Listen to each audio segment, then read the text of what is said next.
Republican presidential candidate Mitt Romney has been inundated with coverage about his Mormon faith, LDS. In light of this, last night we reported on the controversial teachings of Democratic candidate Barack Obama's Chicago-based church. A guest on our program likened Trinity Unity Church of Christ to a separatist movement, drawing comparisons to Branch Davidians. Joining us now for a response to these claims from Trinity United is the Reverend Dr. Jeremiah Wright. Reverend, welcome to the program. Thank you for being with us.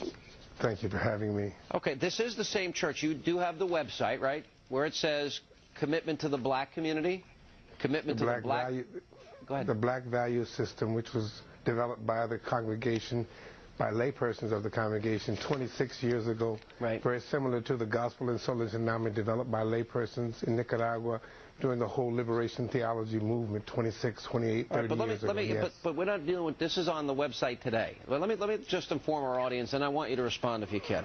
It says commitment to God. By the way, I'm with you, and I hope you'll pray for me, Reverend. Commitment to the black community. Commitment to the black family, adherence to the black work ethic. It goes on, pledge, acquired skills available to the black community, strengthening and supporting black institutions, pledging allegiance to all black leadership who have embraced the black value system, personal commitment to the embracement of the black value system. Now, Reverend, if every time we said black, if it was a church and those words were white, wouldn't we call that church racist? No, we would call it Christianity. We've been saying that since there was a white Christianity. We've been saying that ever since white Christians took part in the slave trade. We've been saying that ever since they had churches in slave castles. We don't have to say the word white. We just have to live in white America, United States of white America. That's not the issue. You're missing the issue.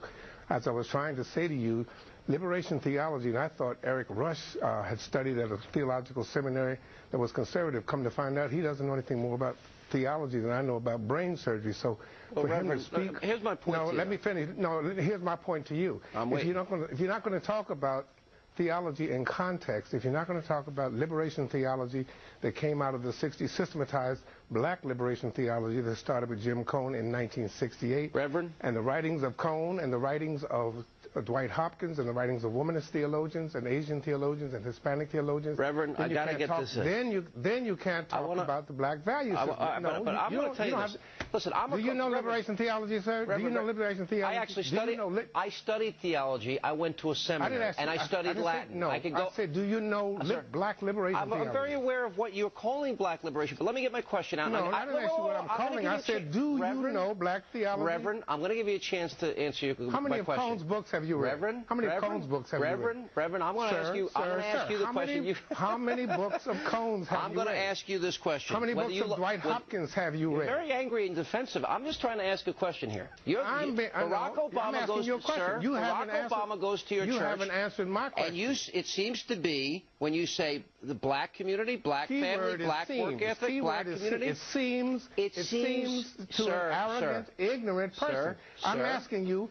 Have you answered me? How many books of Dwight Hopkins have you read? I'm going to say this, whether you like it or not, I'm going to get my words in. And I'm going to tell you right now, I'm going to tell you, I think as a Christian, sir, I think as a Christian, you should not separate by race in this day and age. And that's why a lot of people are going to look at that and say, we're all supposed to be united under Christ, aren't we? Dr. Wright, Alan Combs. First of all, I think Barack Obama put it correctly to the Chicago Tribune when he said that he'd be puzzled that the conservatives would object or quibble with the bulk of a document, which is your church's document, that espouses profoundly conservative values of self-reliance and self-help. That's what you're talking about on your website, self-reliance and self-help for the community that your church serves. I don't see what the problem should be with that. That comes out of the perspective of liberation theology and black liberation theology. And I keep asking him, how many books of Cone's has he read? How many books of Dwight Hopkins? How many liberation theologians does he know? But I want to ask you about your church so the public understands. I want the public to understand where your church is coming from, because you're being accused of being a black separatist church, and thus Obama is being accused by default of being a black separatist. Can you straighten that out for us, please? Okay, the African-centered point of view does not assume superiority, nor does it assume separatism. It assumes Africans speaking for themselves as subjects in history, not objects in history.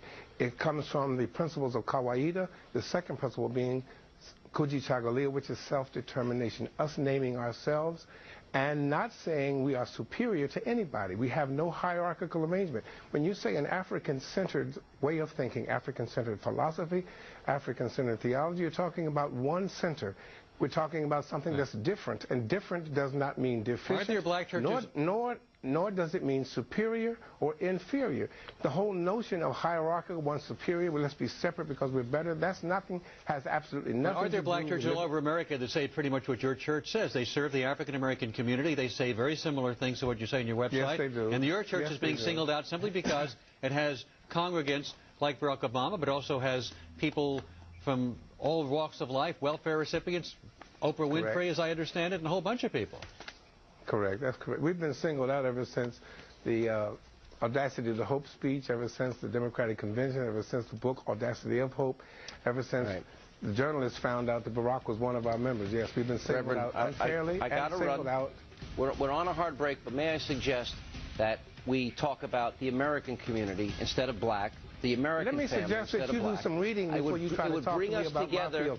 I'm not trying to talk to you about... No. Martin Luther King was from the black church.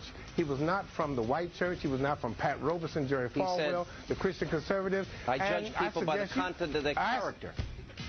Yes, and he also said that war is wrong. He also said that the president lied to take us into Vietnam. Thank you for being with us. And when we come back, we'll read the results of the Spartanburg, South Carolina Republican straw poll. We'll bring you that next. Straight ahead. God bless you and God bless you.